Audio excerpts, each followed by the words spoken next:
Every week, it seems, we hear more news about the failures of Obamacare. For instance, 2 weeks ago, we learned that nearly 70,000 people in parts of Missouri and Kansas would lose their last insurance provider on the Obamacare exchanges in 2018. From rural towns to Kansas City, these Americans are being left without options. Last week, we learned that thousands of Obamacare customers in Nebraska would be left with only one provider on the exchanges, and that the remaining insurer hasn't even decided if it's going to stay through 2018. This week, we learned that a number of health insurers participating in Obamacare exchanges had declined by nearly a quarter from 2016 to 2017. It's become painfully clear that Obamacare is failing to live up to its promises and is collapsing right in front of our eyes. If this failed Obamacare status quo continues, more Americans are likely to lose their insurance options, more Americans are likely to continue seeing their premiums rise, more Americans are likely to get caught in the downward spiral of Obamacare. It's time for our friends on the other side of the aisle to get serious about moving beyond the problems of this law. They've spent years defending the system, promising it will get better over time, and claiming others were exaggerating Obamacare's flaws. But here's the reality of our Democratic colleagues seem to be missing. Obamacare did not get better.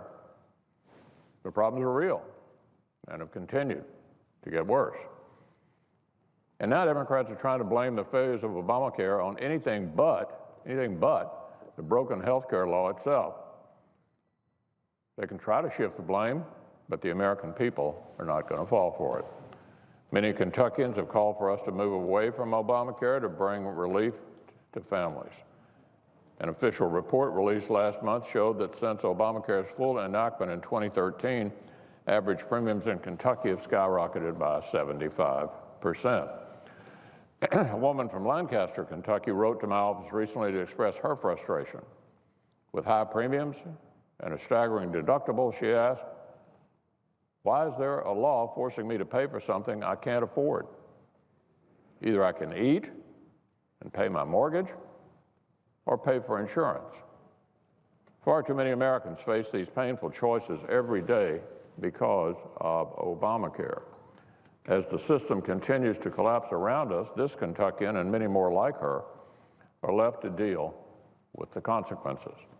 The Obamacare status quo is unsustainable and unacceptable. Our country can do better, and our country really must do better. I hope that Senate Democrats will join us as we move beyond the system's failures.